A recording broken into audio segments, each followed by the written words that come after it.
I'm Turkstrongman at r.i.p. Thanks for selecting this video on my experience with the U.S. armed forces. Before I continue, have you subscribed to this channel? I don't recall. Maybe you haven't. Well, if you haven't, now's your chance. Go ahead and do it right now. That way you can also activate the notification bell feature and be apprised of my new uploads. Another thing you can do right now, give this video a thumb up. That way you can share the joy of this channel with others. Do it now, lest you forget to do it later.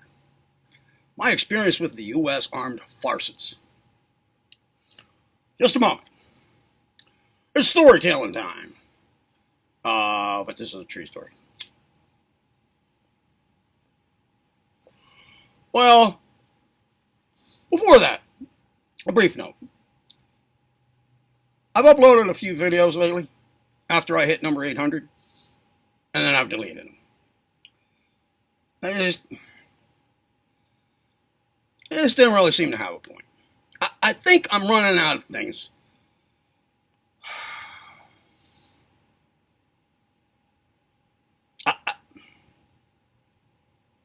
I think I pretty much exhausted the subject here. I still have a couple of book narrations to finish. I guess I'll have to do that, but I don't really have much else to say.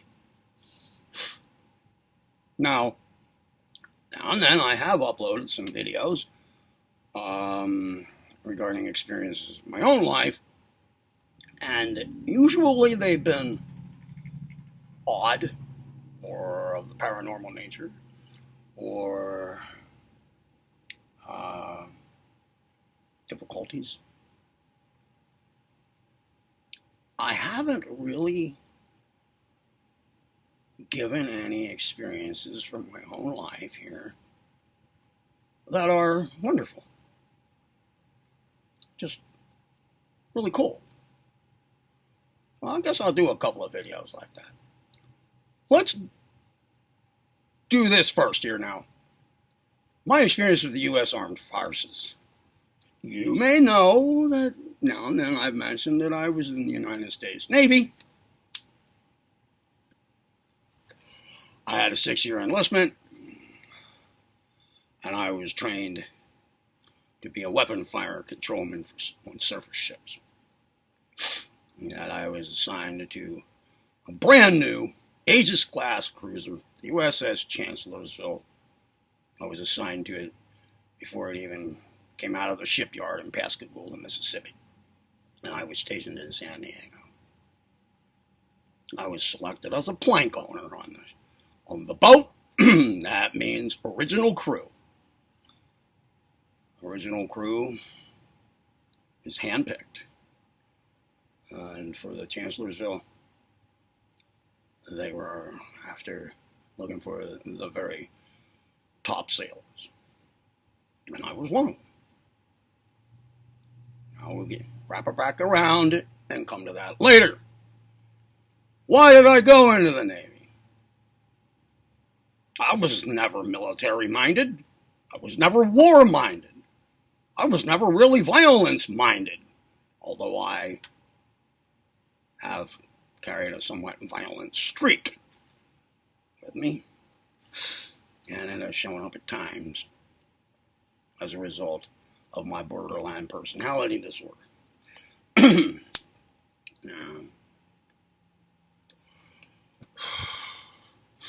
It was Christmas Eve, or Christmas Day, something like that, I don't know, in New York City.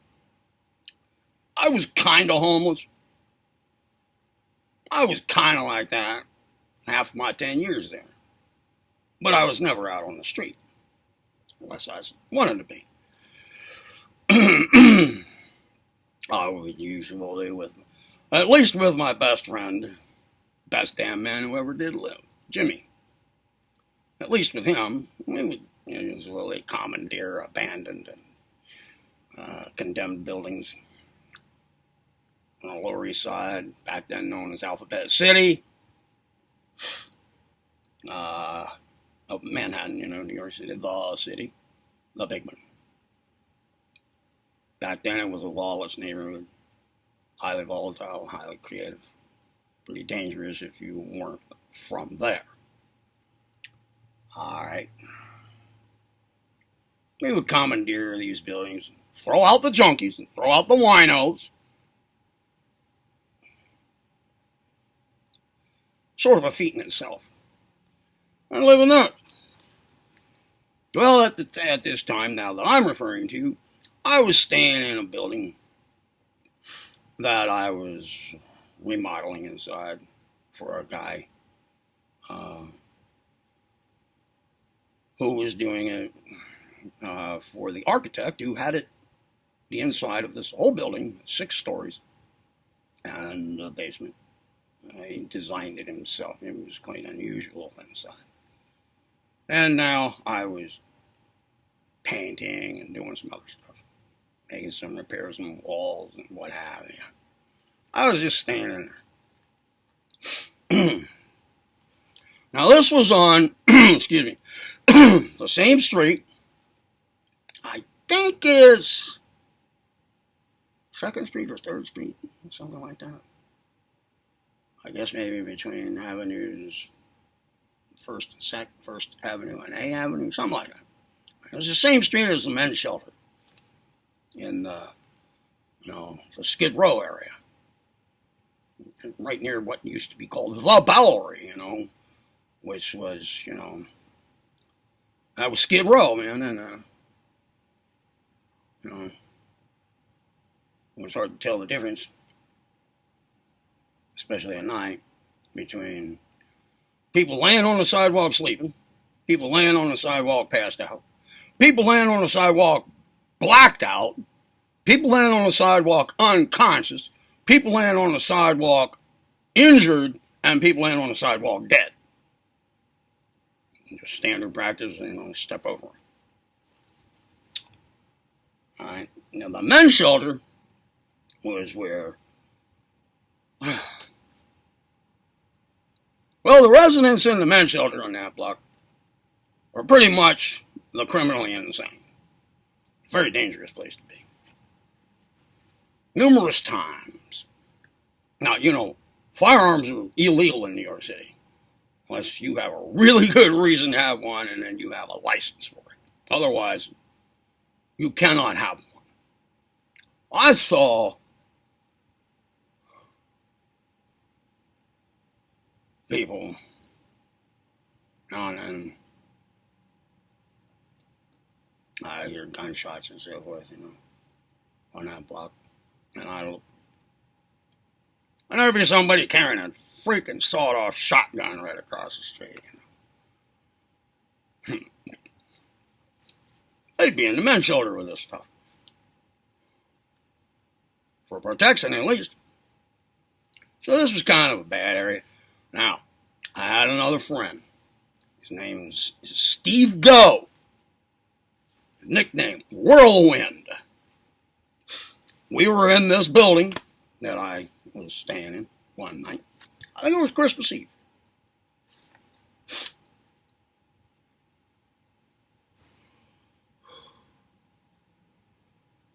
Now and then, we had our windows open, We had the windows open, facing the street. Now and then, you could hear a little piece of glass break outside.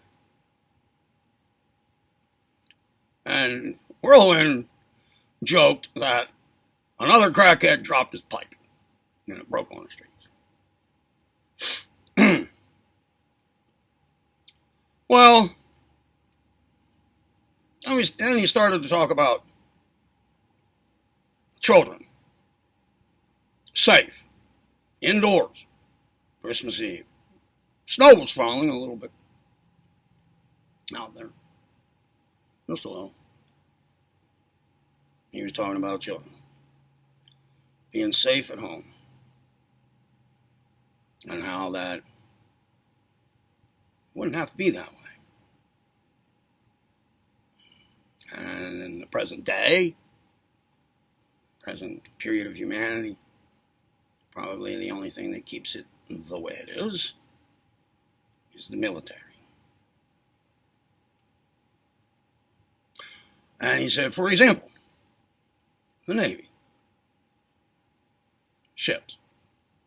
Haze gray and underway, just sitting out there in the water, Christmas Eve, right now.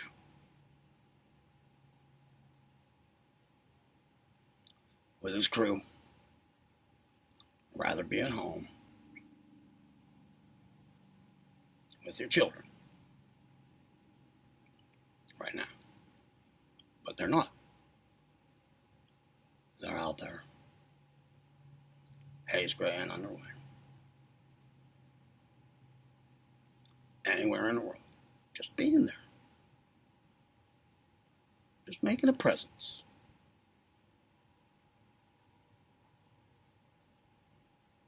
Letting it be known.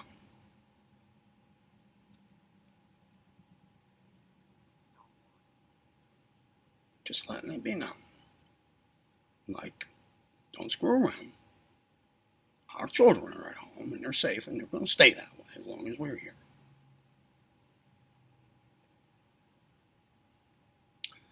Whirlwind is a guy whose IQ was off the charts. Anytime, every time he took an IQ test in a room full of people, and he took a lot of them because he was an unusual person. He would completely finish the test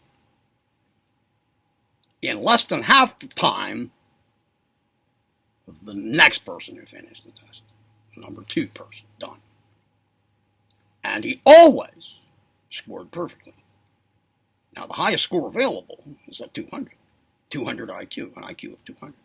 It doesn't go higher than that. So who knows how high it really was.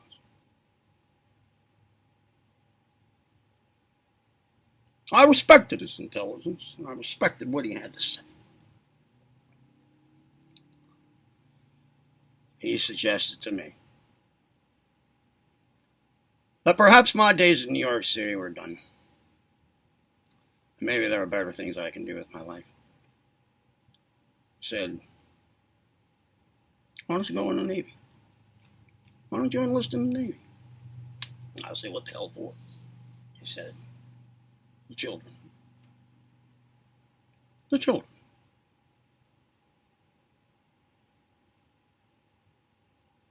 I thought, well, now, man, damn. You got me. So we went outside, took some LSD, walked all over the city all night.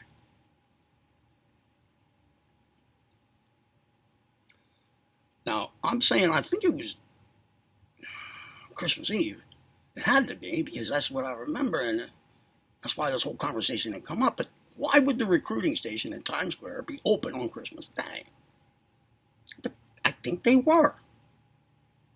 I was there, standing outside the door, before they even opened up.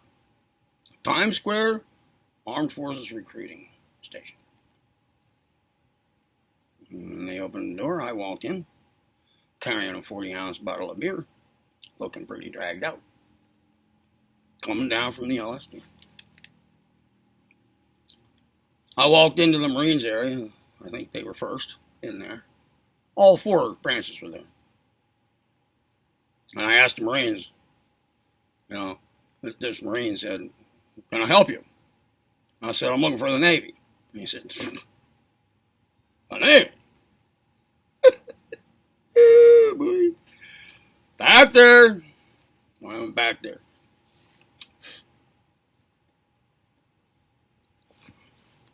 I took the ASVAB test. That's the test that you have to take before you can sign any papers. They want to see if you qualify for what you qualify for. ASVAB test. I scored extremely high. I think they called it. I was in the 98th percentile or something like that. I never really understood percentile. So I pretty much get after any job I wanted in the Navy. And I could choose a nuclear tech for submarines. That was the most high-level enlisted job in the Navy. But I didn't want that. I was more like a surface ship kind of a person, I figured. So I picked weapon fire control. Alright. Alright, then came time to fill out about 2 inches thick of paperwork. And on one of the papers was a question. Have you ever been arrested for a crime, obviously, whether or not you were convicted? Alright, now, I asked the recruiter a question and said, hey, how about this? I have been arrested.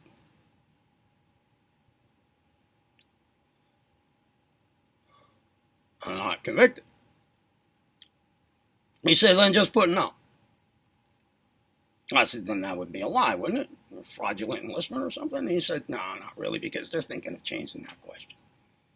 You know, what it comes down to is, if you put yes, then it's going to delay the whole process. It has to go through, your application has to go through Washington, D.C., and they'll look at it, and they'll investigate, and in almost every case, they approve the application. But they're going to change all that. That's just too much rigmarole. So just put no. Nobody's ever going to know the difference. So I put no.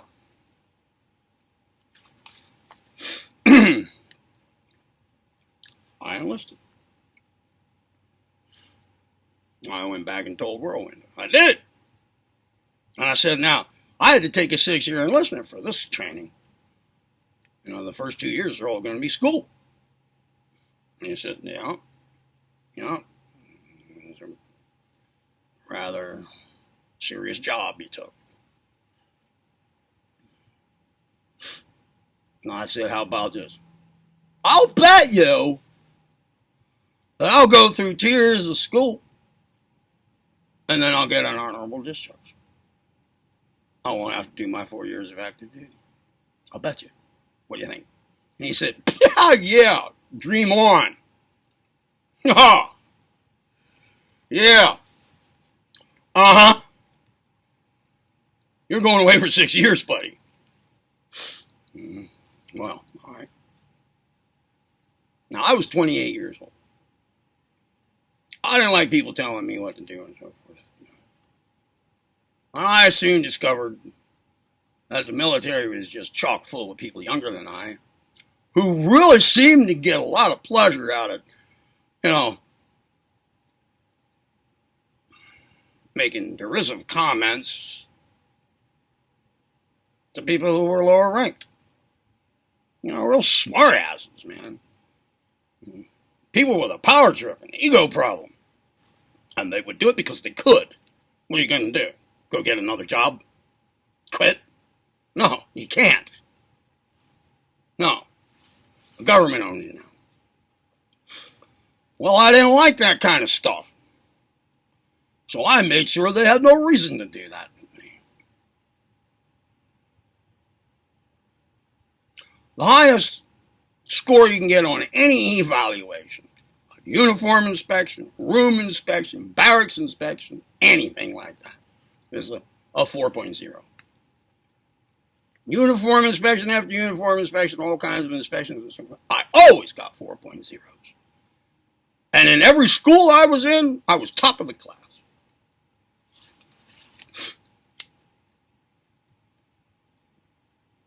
They said I had good military bearing. I didn't have military bearing at all. I just didn't want anybody barking at me. I didn't want it. I wasn't going to have it. So I didn't get it. And I gave them no reason to.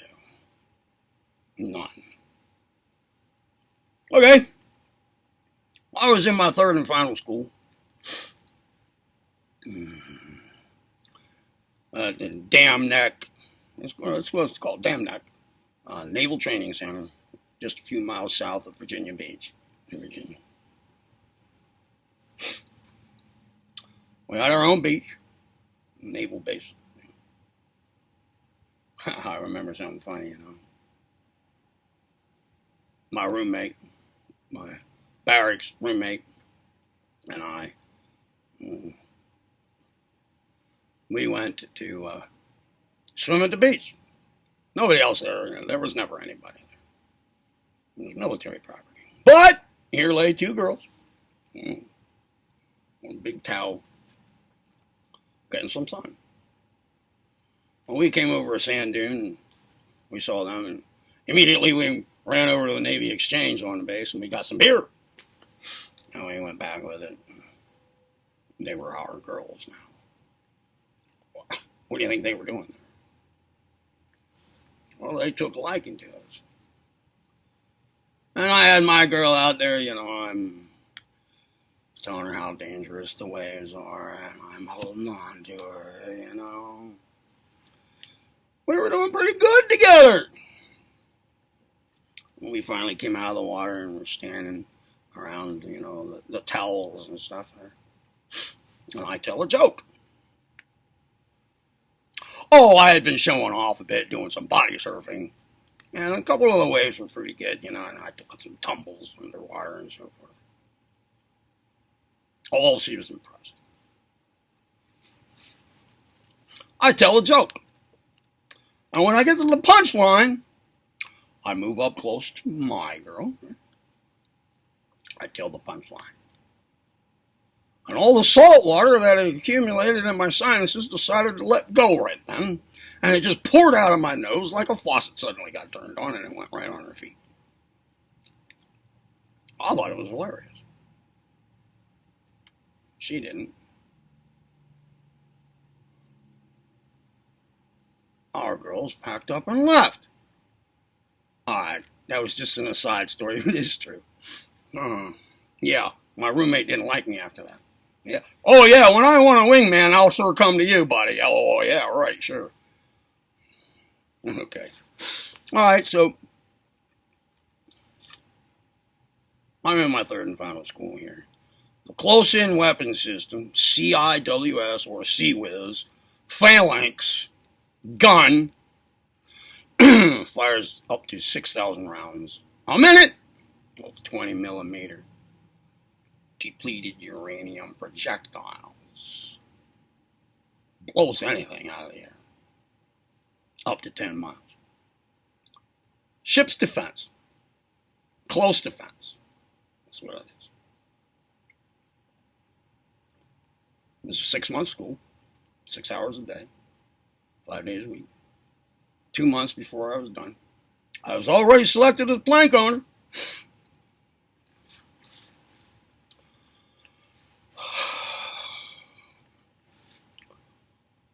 A special agent for the Naval Investigating Service, the NIS, came, knocked on the classroom door of the Guided Missile School. That's the name of the building that my classroom is in, Guided Missile School, Dam Neck Guided Missile School. Knocked on the door and requested that I come out into the hallway, the passageway. He showed me his badge, and he wanted to know what I was doing in that class. How'd I get in? I didn't know what he was getting at. He said, well, it has come to our attention.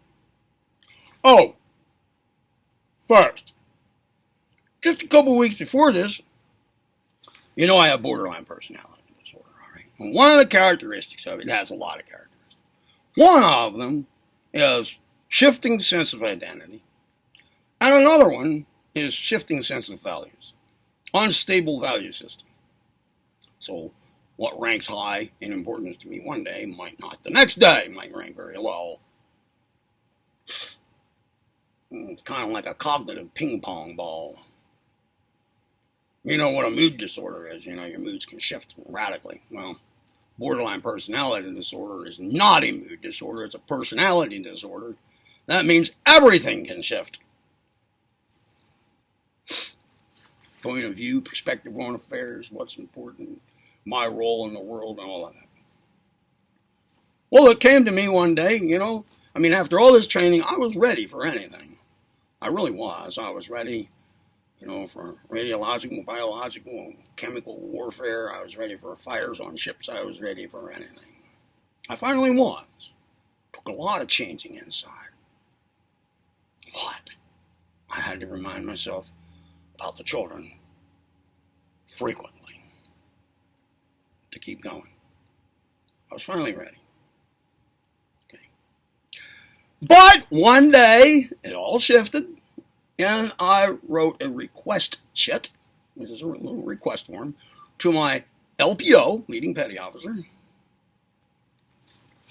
saying, I'm sorry to say, but it has been bugging me for a while that in carrying out my duties as a phalanx fire controlman, when the time comes to fire, I might not do it. Sorry. I might just not do it. I turned it in. I didn't hear back from him. Well, then I got to thinking about this overnight. And I thought, well, what the heck? I switched back. I thought, what the heck? That's a hell of a thing to write. Jeez. So the next day I sent another request chat. I said, that one yesterday, I was just kidding. I still didn't hear from him. Now comes his Naval Investigative Service special agent. He wants to know what I'm doing in the class. I said, I don't know what you're talking about. What do you mean? He said, well, everybody else in your class, there were 11 of us, all the other 10 students in there have confidential clearances, security clearances. You don't. How'd you get in there? What's going on? How did you slip by? And I said, confidential clearance. He said, yeah. Their military ID cards are red. I guess red is what it was. Mine was green, which means no clearance. I didn't know anybody else had any clearance. And the NIS agent said, well, it's automatic for this class, and it's just a confidential clearance. Everybody was, given a new ID card coming in to this class. And I said, well, I never knew that. It was never spoken about. I guess it wouldn't be, because you said it was just automatic, given to the whole class at once, as a group. But it didn't happen for me. But I didn't know that it should. And he said, really? And I said, really? Yeah. It sounds like the Navy made a mistake. He said, yeah, it does. And he said, well, now that it's just you up for clearance, we're going to do like we do for any other individual case. We're going to do a background investigation. So, and by the way, he showed me those 2 request chits. He said, by the way, what's this? This is what brought our attention to you. And then we decided, we discovered you had no clearance. What's going on here? And I said, yeah, I was just joking around. He said, really? Just joking, huh? That's a joke, huh? And I said, was to me. I said, did you get the other request chit that I turned in before those 2? He said, no, there was just these. Well, what else? And I said, well, I requested the belts and farting class at any time. And it was denied. That was a joke. And he said, oh my God. Well, yeah, I can see the humor in that one, but all right, we're going to do a background investigation. So listen, how about you tell me what we're going to find out about you? And he said, mind you, the Naval Investigative Service, unbeknownst to most people in the world, is the most exhaustive, comprehensive, and skilled investigative service in the world. We are going to find out in our investigation when you got your first pubic hair, whether you pissed with your left or your right hand, whether you ever smacked your mother in the face, every police encounter you've ever had, we're going to find it all out. All of it. So why don't you start telling us? We went to a room. We talked for hours.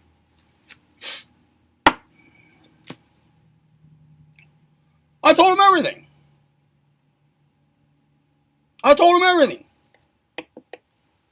Only one time did he almost crack a smile. And that's when I told him that just this last time I was on leave, I was in Pennsylvania. I went to Harrisburg, Pennsylvania. And I met up with my friend Whirlwind. And we got drunk in my room, hotel room. And it led to a police encounter. And he said, what for? What happened? I said, well, you know, I enlisted from New York City. It's kind of an exciting place. TV and radio, pretty exciting, a lot of interesting stuff. But there in Harrisburg, Pennsylvania, it's not like that. We were trying to get something interesting on the television, but there was nothing on. So, us being on the second floor, we took the television out. It was an old TV, you know, on a stand, and it was bolted to the stand on a big box TV. We took it and threw it over the balcony down on the grass below. And it landed on its stand, and it looked lonely down there. So we threw everything else out, too. We just threw the bed over. Well, you can't take off the bed, but there were mattresses. We threw them down there. We threw the chairs and the table. They all landed right up, straight up, you know, right side up, all around the TV down there. And then we laid on the bare bed frame and went to sleep. He said, now, why did you throw the TV out? I said, because there was nothing on. He said, because there's nothing on. I said, yeah, that's it. And he almost grinned. Sounded like a sailor kind of thing to do. Well, yeah, the police came. And because the room is in my name, you know, I got a criminal mischief citation. I had to pay a fine. I told him that. I told him every other police encounter I'd had. I told him every job I'd ever had, and there'd been a lot. I told him every place I'd lived. I'd lived, I don't know, maybe 8 or so different places in the city. Just there, you know, just that, right? I told him landlords' names. Everything. He said, all right, let's see what we come up with. And I thought to myself, well, you're probably going to find it all out. You know, you are the best investigative service in the world, right? Just before I graduated from the school, he came back, called me out again, went into that same room down the passageway, pulled out his file, and he said, all right, we have a problem. I thought he was going to say, we found out that everything you said is true, and that's a problem.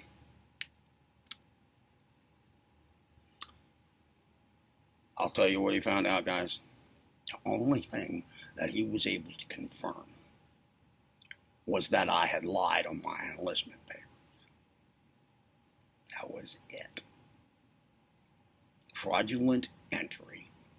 But I couldn't get in trouble for that because at the time I did it, I was not in the Navy. That was just my application to get in the Navy. I did that as a civilian.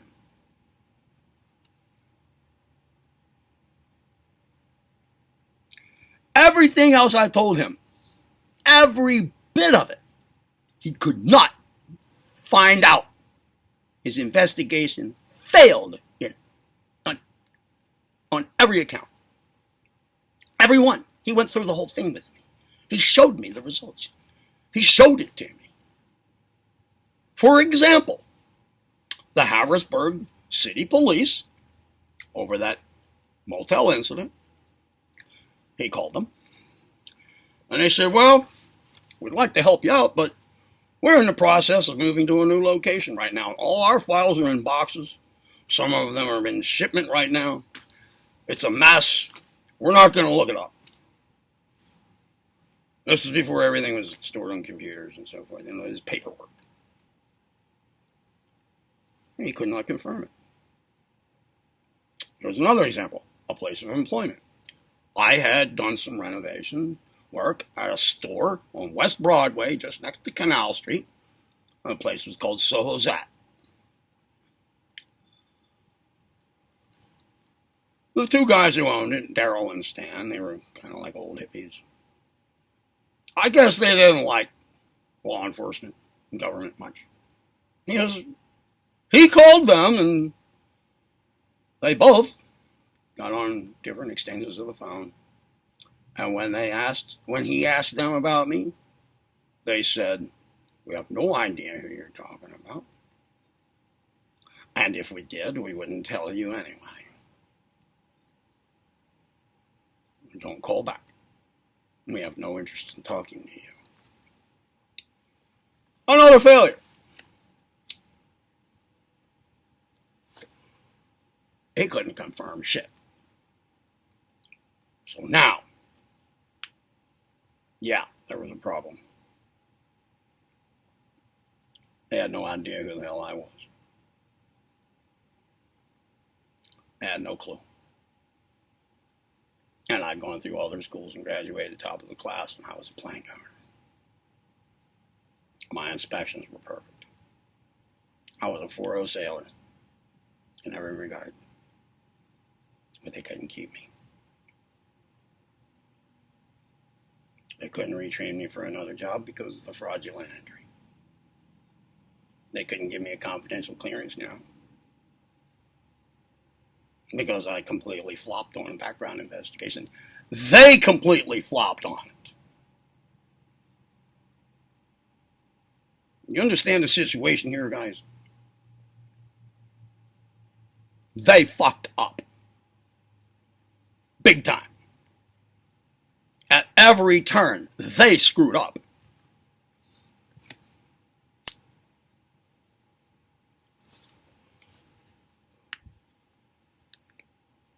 I had done nothing wrong in the military at all. I was a perfect sailor. And now I was fully trained. And I had confidential information. And I wasn't even cleared for it. And they knew nothing about my past at all. And yet, I had told them all kinds of shit that would have raised eyebrows. If they'd have been able to confirm it all, I think everything would have been fine. And they couldn't find out anything. Nothing. It was as though I made it all up.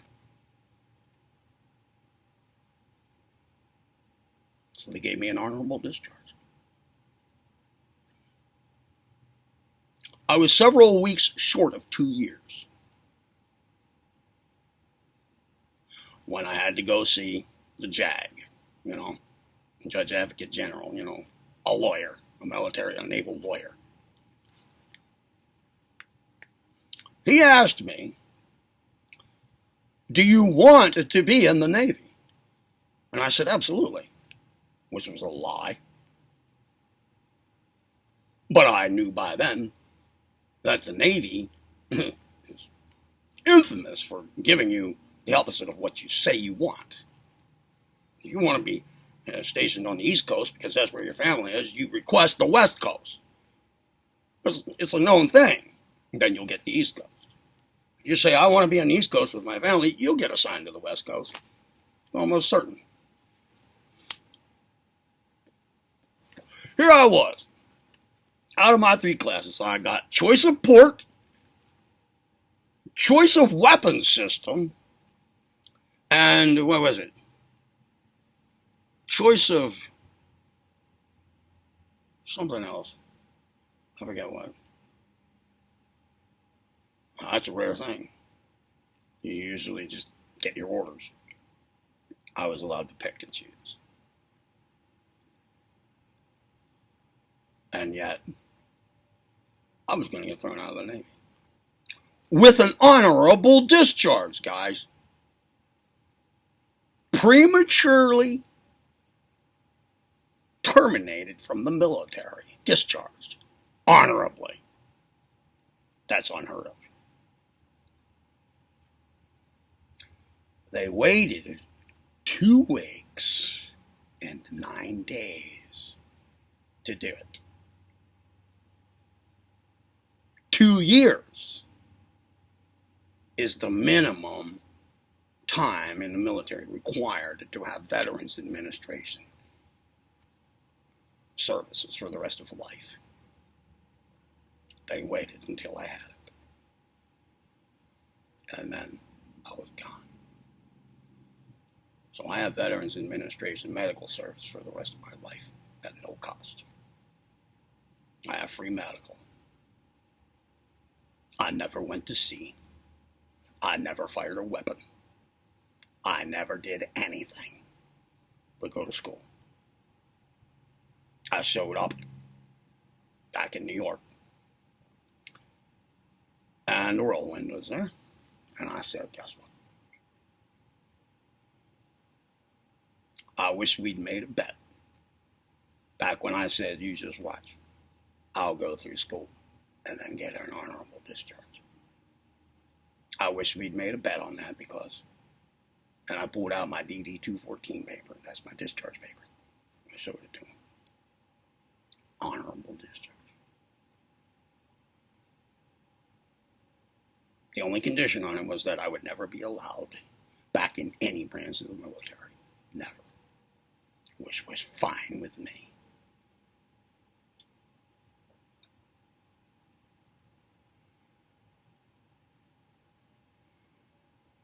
Sometimes an IQ of 200, it doesn't mean you're all right all the time, you know.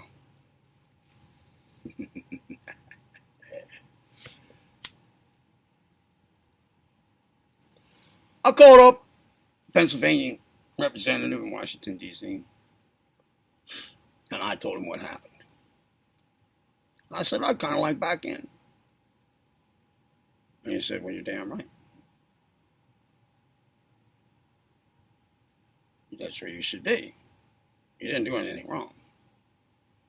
I can get you back in.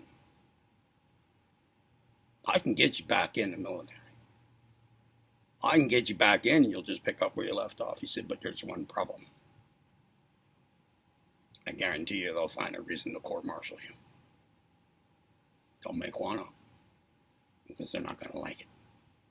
They're not going to like you back. And they will get rid of you, and it will be a court-martial. And you will probably end up in Fort Leavenworth for a while. Or in Guantanamo Bay. For something that you probably didn't do. So think about it. And I said, all right, never mind. Thank you very much, Congressman. He said, sure. Anytime.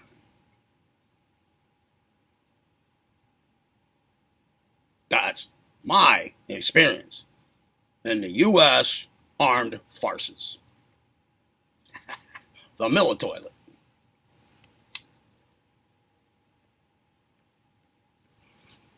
With buffoons like that running the military, I have no clue how in the world Hayes Gray and Underway sitting out there Christmas Eve is scaring anybody.